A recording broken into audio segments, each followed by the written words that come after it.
Saudi अरब, तुर्की और पाकिस्तान के बीच मक्का में जॉइंट डिफेंस डील साइन हुई है।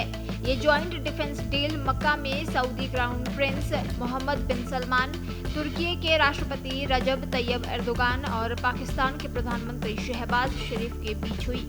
तीनों देशों के अधिकारियों के मुताबिक इस समझौते के तहत किसी भी एक देश पर हमला होने की स्थिति में उसे तीनों देशों पर हमला माना जाएगा।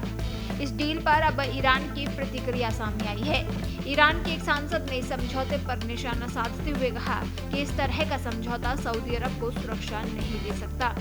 ईरान की संसद की राष्ट्रीय सुरक्षा और विदेश नीति आयोग के सदस्य इब्राहिम रजाई ने नए रक्षा समझौते की आलोचना की है। उन्होंने कहा कि समझौते पर हस्ताक्षर होने के बावजूद इससे सऊदी अरब को लंबे समय तक सुरक्षा की गारंटी नहीं मिलेगी। रजाई ने कहा कि अगर सऊदी अरब अपनी नीतियों में बदलाव करता है तो उसे सुरक्षा के लिए दूसरे देशों से गिड़गिड़ाने की जरूरत नहीं पड़ेगी। रजाई ने सोशल मीडिया मंच एक्स पर प्रतिक्रिया देते हुए कहा कि तुर्की और पाकिस्तान के साथ कागजी समझौता सऊदी अरब को सुरक्षा नहीं दे सकता, ठीक उसी तरह जैसे सालों तक अमेरिका के साथ एक तरफा संबंध बनाए रखने से भी उसे सुरक्षा नहीं मिली। इससे पहले गुरुवार को सऊदी अरब, पाकिस्तान और तुर्की ने मक्का संयुक्त रक्षा समझौते पर हस्ताक्षर किए। इसका उद्देश्य तीनों देशों के बीच सुरक्षा और रक्षा सहयोग को मजबूत करना है।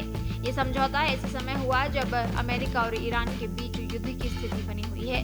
इस संघर्ष का असर खाड़ी के उन देशों पर भी पड़ा है जो सीधे तौर पर इसमें शामिल नहीं होना चाहते। इसके कारण होर्मुज जल डब्बों मध्य और लाल सागर के रास्ते समुद्री आवाजाही भी प्रभावित हुई है। समझौते पर इस्लाम के सबसे पवित्र शहर मक्का में हस्ताक्षर किए गए। मक्का को पैगंबर मोहम्मद के जन्म स्थान के रूप में भी जाना जाता है। पाकिस्तान के विदेश मंत्रालय के अनुसार समझौते के तहत तीनों देशों में से किसी एक पर सशस्त्र हमला होने की स्थिति में उसे तीनों देशों पर हमला माना जाएगा। विदेश मंत्रालय ने कहा कि इस समझौते का उद्देश्य किसी भी तरह की आक्रामक कार्रवाई के खिलाफ सामूहिक सुरक्षा और निवारक क्षमता को मजबूत करना है। इसके तहत तीनों देशों के बीच रक्षा सहयोग के सभी क्षेत्रों को और मजबूत करने का प्रावधान किया गया है। पाकिस्तान के विदेश मंत्रालय ने कहा कि ये समझौता तीनों देशों के बीच लंबे समय से चले आ रहे ऐतिहासिक संबंधों पर आधारित है। इसके साथ ही इसमें भाईचारे और इस्लामी एकजुटता के मजबूत संबंधों को आधार बनाया गया है। समझौता तीनों देशों के साझा रणनीतिक हेतु और लंबे समय से चले आ रहे रक्षा सहयोग को भी आगे बढ़ाता है। ईरान के साथ चल रहे युद्ध के दौरान सऊदी अरब पर कई हमले हो चुके हैं। इसके बाद सऊदी अरब अपनी रक्षा साझेदारियों को अलग अलग देशों तक फैलाने की कोशिश कर रहा है। सऊदी अरब के महत्वपूर्ण बुनियादी ढांचे और तेल प्रतिष्ठानों को ईरान और उसके क्षेत्रीय सहयोगियों की ओर से बार बार ड्रोन और मिसाइल हमलों का सामना करना पड़ा है। इन हमलों में यमन के हुती विद्रोहियों और इराकी मिलिशिया को भी ईरान के क्षेत्रीय सहयोगियों के रूप में बताया गया है।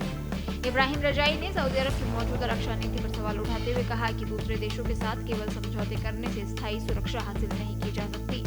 उन्होंने सऊदी अरब को अपनी नीतियों में बदलाव करने की सलाह दी और कहा कि ऐसा करने पर उसे सुरक्षा के लिए दूसरे देशों के सामने निर्भर रहने की जरूरत नहीं होगी। देश दुनिया की ताज़ा खबरें और वीडियोस के लिए अभी डाउनलोड करें पत्रिका ऐप।